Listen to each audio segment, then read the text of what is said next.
हमारे प्यारे नबी अपनी माँ की कब्र पे गए सहाबा को लेकर। जिस माँ को 6 साल की उम्र में खो दिया था, उस माँ की कब्र पे गए। 50 साल के बाद बच्चा बूढ़ा हो जाए तब भी माँ की ममता भूलता नहीं है। माँ आपकी चली जाएगी, जिस माँ को आज तवज्जो नहीं देते हो, कल वो माँ जब चली जाएगी, माँ की ममता याद आएगी, माँ का चेहरा याद आएगा, माँ का प्यार याद आएगा। नबी अकरम ने अपनी माँ को याद किया, माँ की कब्र पे जाके रोने लगे और इतना रोए, सही मुस्लिम के अल्फाज हैं, फबका व अबका मन हौलहू, आप भी रोने लगे और आपके सहाबा भी आपको रोता हुआ देख के रोने लगे। आपने फरमाया, ऐ मेरे सहाबा, इस्ताज़न तो रब्बी अन अस्तगफिर लि उम्मी फलम यूज़न ली, मैंने अपने रब से इजाज़त मांगी, ऐ अल्लाह मैं अपनी माँ के लिए मग़फ़िरत की दुआ करना चाहता हूँ। अल्लाह ने फरमाया, नॉट अलाउड, ऐ मेरे नबी इजाज़त नहीं है। नबी को भी अपनी माँ के लिए मग़फ़िरत की दुआ की इजाज़त नहीं मिली, जो आपको मिली है ये बहुत बड़ी खुशनसीबी है। मैं कहता हूँ हम झोपड़े में रहते हो, हमें खाने को अनाज ढंग का ना मिलता हो, पहनने को ढंग के कपड़े ना मिलते हो, लेकिन सोचो अगर ये दौलत हमें मिली है कि अपने माँ बाप के लिए कम से कम हम दुआएं मग़फ़िरत कर सकते, कितनी बड़ी दौलत है। नबियों को, बहुत सारे नबियों को ये दौलत नहीं मिल पाई। इसलिए मेरे भाइयों, तौहीद की हिफाजत करो, अकीदे की हिफाजत करो, उलमा से जुड़ो, पता करो कौन सा अमल ऐसा है जो तौहीद के खिलाफ है। ना जानकारी में कलियाचक में एक मकान के टाइल्स में मैंने देखा अजमेर का फोटो लगा हुआ है। ना जानकारी में, जानकारी नहीं थी, उसने अजमेर का फोटो लगा के रखा था। ना जानकारी में कितने लोगों के, अहले हदीसों के घरों में गंदा तावीज हो रहा है। तो अल्लाह जब हराम की लिस्ट बयान करता है तो पहली चीज क्या कहता है, अल्लाह तुशरिकू बिही शैया, अल्लाह के साथ किसी को शरीक न करना। दूसरी चीज व बिलवालिदैन इहसाना, और ऐ मेरे बंदो अपने माँ बाप के साथ अच्छा सलूक करना,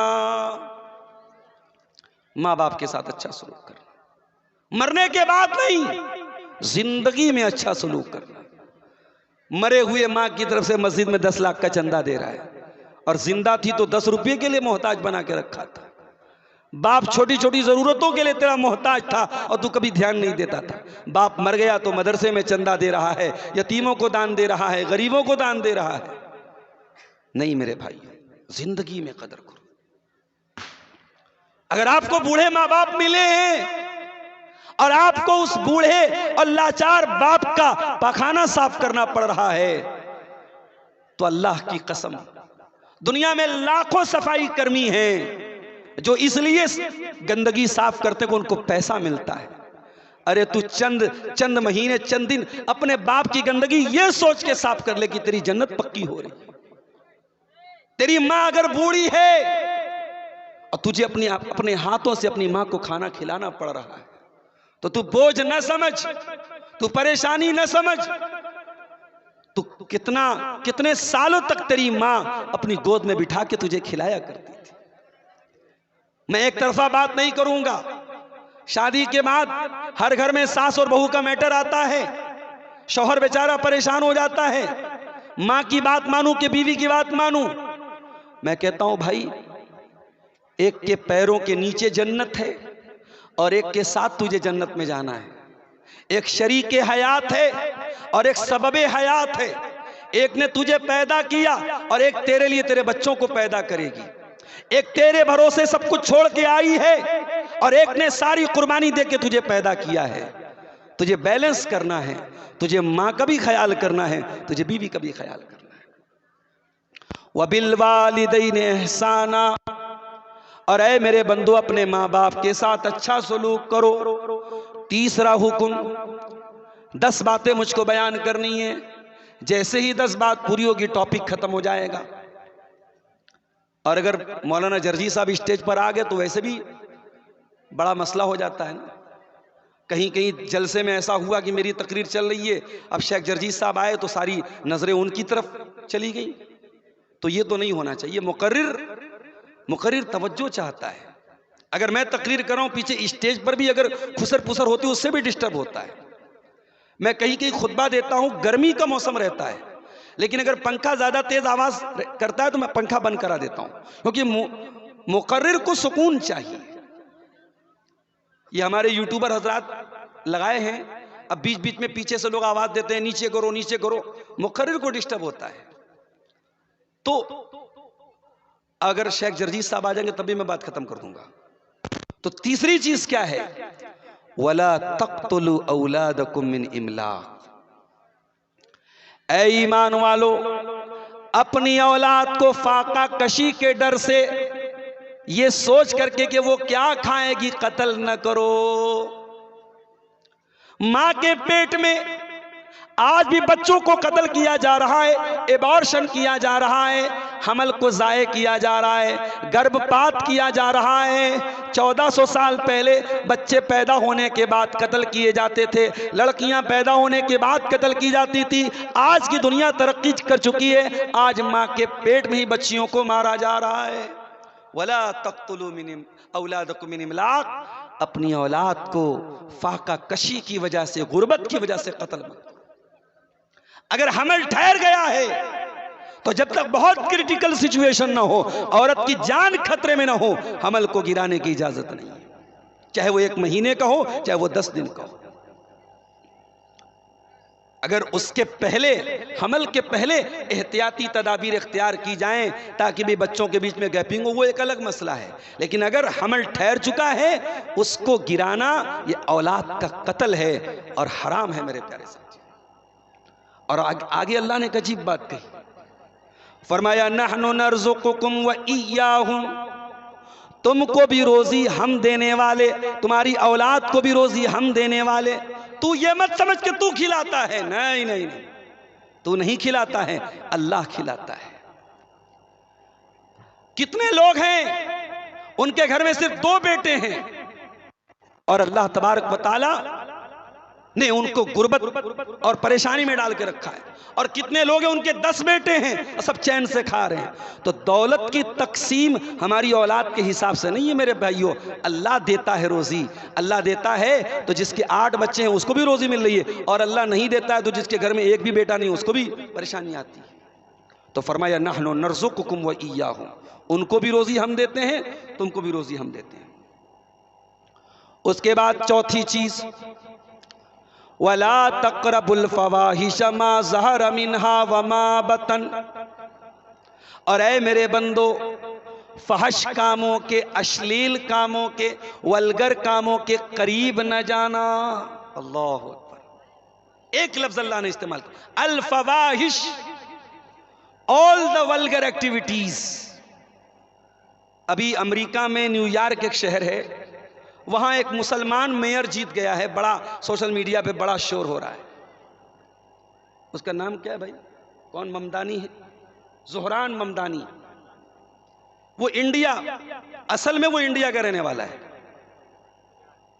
और मसलक के एतबार से वो शिया है, और शियों में भी इस्ना अशरी शिया है, जो सहाबा को गाली देने वाला फिरका है, उससे उसका ताल्लुक है।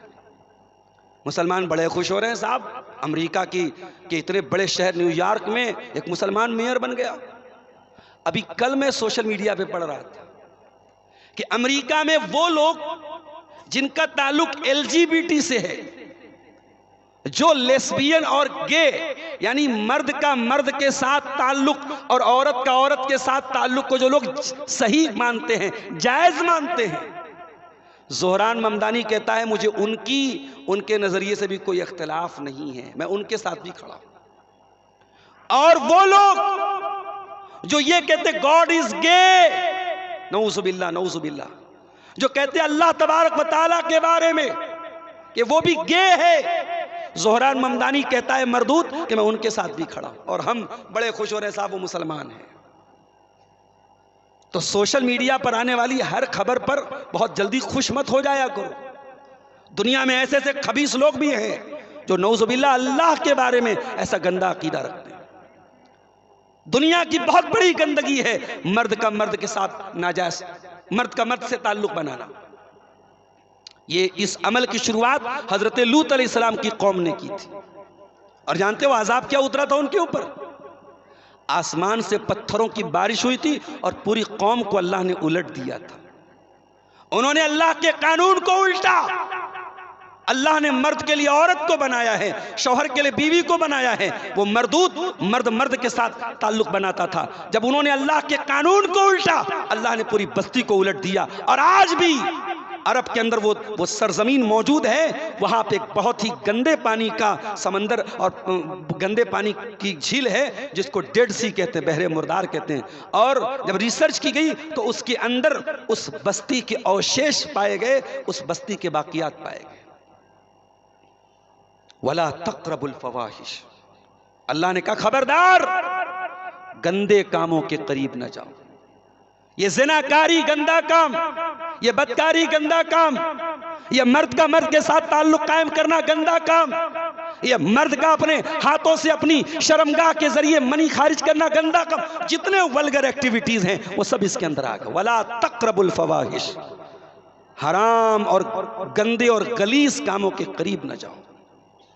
और आगे अल्लाह ने एक बड़ी अजीब बात कही, फरमाया मा ज़हरा मिन। अच्छा, मैं ये सब बयान कर रहा हूँ, ये यूट्यूबर से बोल देता हूँ, अगर किसी ने कोई गंदा थंबनेल लगाया और मैं इससे कोई मतलब नहीं रखूंगा कि कौन से चैनल का है। मैं इतने सारे चैनल वालों को पहचान नहीं सकता और मेरे पास कोई क्राइटेरिया नहीं कि मैं फिल्टर करूं कि कौन सही है कौन गलत है।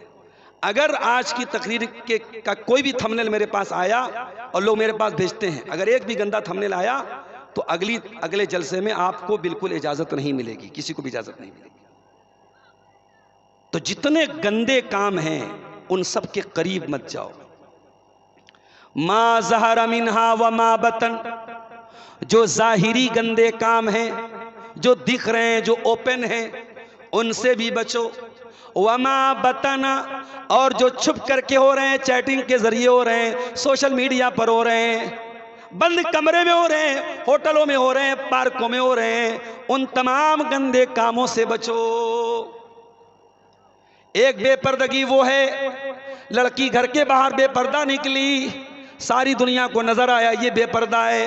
एक बेपर्दगी ये है, घर के बाहर तो पर्दे में निकलती है और घर के अंदर देवर भाभी के बीच में बड़ा हंसी मजाक चल रहा है, जीजा साली के बीच में बड़ा हंसी मजाक चल रहा है, खाला के लड़कों के साथ गंदी गंदी बातें हो रही हैं, मामा के लड़के के साथ अजीबोगरीब बातें हो रही हैं।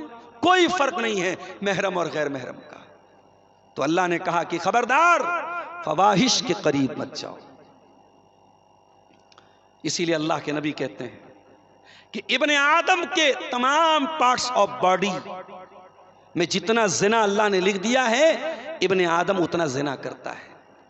आगे अल्लाह के नबी ने अपनी बात को क्लियर करते हुए फरमाया, अलैनानि ज़िनाहु मन नज़र, आंखों का जिना गंदी चीजों को देखना है, वलुज़नानि ज़िनाहु मल इस्तिमा, और कानों का जिना गंदी चीजों को सुनना है, वल्यदु ज़िना हल बत्शु, हाथों का ज़िना गलत चीज़ों को टच करना है, वर्रिजलु ज़िना हल खुता, और पैरों का ज़िना गलत चीज़ों की तरफ चल के जाना है। अल्लाह माफ़ करे, आज हमारे नौजवानों में अक्सरियत आँखों के ज़िना, कानों के ज़िना, हाथों के ज़िना में मुब्तला है मेरे भाई। और उसका अंजाम ये है कि शादी होती है और इंसान अपनी बीवी के हुकूक अदा करने के काबिल नहीं है। जगह जगह नकली हकीमों के ऐड लगे हैं, मर्दाना बीमारियों का इलाज कराने के लिए हकीमों के ऐड लगे हुए हैं। हकीमों की बढ़ती हुई ये कसरत और नौजवानों में पाई जाने वाली ये बीमारियां ये बता रही हैं कि ये गंदे काम हमारे नौजवानों को तबाह कर रहे हैं। तो ये चार चीजें अल्लाह ताला ने सूरह अनाम की आयत नंबर 151 में बयान की। उसके बाद पांचवी चीज, वला तक़्तुलुन नफ्सल्लती हर्रमल्लाहु इल्ला बिल हक़्क़ि, और खबरदार किसी निर्दोष की हत्या मत करना, किसी ऐसे इंसान की जान मत लेना जिसकी जान लेने का तुमको अधिकार नहीं है। मीडिया वालों तक अगर बात पहुंचे तो पहुंचा देना। रात दिन तुम अपने चैनलों पर बैठकर ऐसे नौजवानों को पकड़ करके लाते हो जो पता नहीं कभी मुसलमान थे कि नहीं थे, उनको तुम एक्स मुस्लिम बताते हो, और उन नौजवानों को बिठा करके जब वो इस्लाम को गाली देते हैं, कुरान को गाली देते हैं, नबी को गाली देते हैं, तो मीडिया वाले बड़े खुशी खुशी उसको शेयर करते हैं। और इस्लाम का डिफेंस करने के लिए ऐसे दाढ़ी और टोपी वालों को बुलाया जाता है न्यूज़ चैनल पर, जिनको कुछ आता जाता नहीं है। 1500 रुपये के लिए वो चैनल पे जाते हैं और अपनी भद करवाते हैं और इस्लाम को अपमानित करवाते हैं।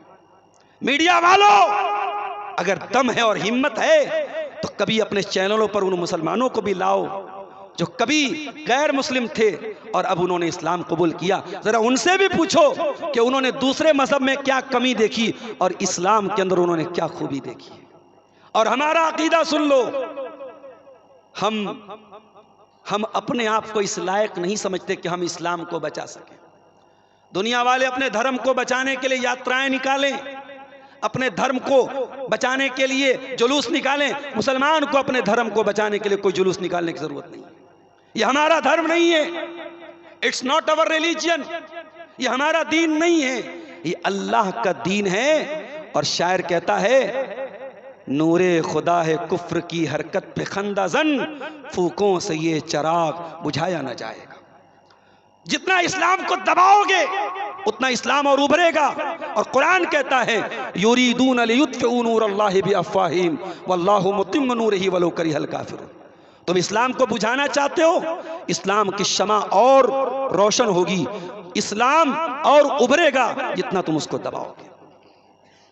कुरान क्या कह रहा है? किसी निर्दोष की हत्या नहीं करना। सूरह अनाम की आयत नंबर 151 है। अल्लाह 10 बातों का हुक्म दे रहा है और 10 बातों में ये 5वीं बात है, don't murder anyone, don't kill anyone. किसी की हत्या ना करना, किसी को कत्ल ना करना। इंसानी जान की वैल्यू इस्लाम से ज्यादा किसी और दीन में नहीं है। अगर किसी ने किसी का मर्डर कर दिया और जिसका मर्डर किया है वो बेकसूर था, तो इस्लाम में सजा क्या है? कातिल की सजा कत्ल है। और इस्लाम में इस सजा को किसास कहा गया। जिस देश में, जिस इलाके में, जिस शहर में ये कानून लागू हो जाए कि कातिल की सजा कत्ल है, वहां चलती गाड़ियों में गोलियां नहीं चलेंगी। आपके बिहार में इलेक्शन के दौरान गोलियां चली हैं और लोगों को कत्ल किया गया है। जान सस्ती हो चुकी है मेरे भाइयों। चंद रुपयों के लिए कोई बैंक से 1 लाख रुपया निकालता है, गुंडे उसका रुपया लेने के लिए उसकी जान मार देते हैं। इंसानी जान इतनी सस्ती हो चुकी है। इस्लाम में जान बहुत कीमती है मेरे प्यारे साथी। तुम कहते हो इस्लाम आतंकवाद सिखाता है। अरे इस्लाम दीन रहमत है और मेरे नबी रहमतुल लिल आलमीन है और मेरा रब रहमान और रहीम है और मेरे दीन में आतंकवाद के लिए कोई जगह नहीं।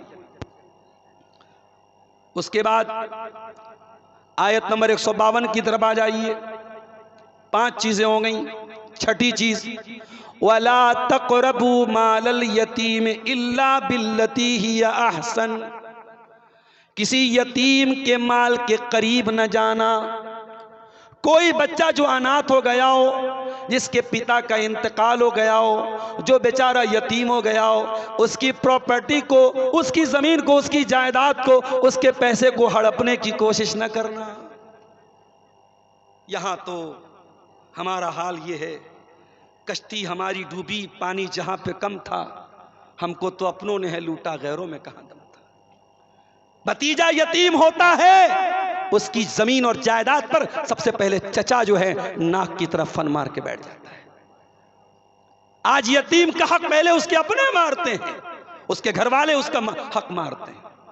और कितने बेगैरत ऐसे हैं, यतीम के माल पे पैसा मंगाते हैं और अपने पेट में भरते हैं। ऐसे हराम खोरों के लिए कुरान की आयत मौजूद है, इन्नल्लज़ीना यअकुलूना अमवालल यतामा ज़ुल्मन इन्नमा यअकुलूना फ़ी बुतूनिहिम नारा। जो यतीम का माल खाएगा नाजायज़ तरीके से, वो अपने पेट में जहन्नम की आग भरेगा। अगर आप कोई यतीम खाना चलाते हैं, कोई इदारा चलाते हैं, कोई बनात चलाते हैं जहाँ यतीम लड़के पढ़ते हैं, यतीम लड़कियाँ पढ़ती हैं, उनके नाम पे चंदा ले रहे हैं, उनके नाम पे दान ले रहे हैं, बहुत होशियार रहना, बहुत खबरदार रहना, बहुत अलर्ट रहना, एक एक पाई का हिसाब रखना, वरना कुरान की आयत याद रखना, इन्नल्लज़ीना याकुलूना अमवालल यतामा ज़ुल्मन।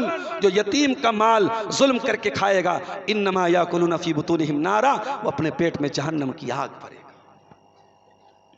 और एक बात बोलूं, सीमांचल में इतने जलसे हैं कि मैं डेली अगर तारीख दूं तो शायद मैं दे सकता हूं, मगर मेरे पास वक्त नहीं है। आप देख रहे हैं कि मैं 10 दिन के अंदर 10 बार आ रहा हूं, मजबूरी की वजह से।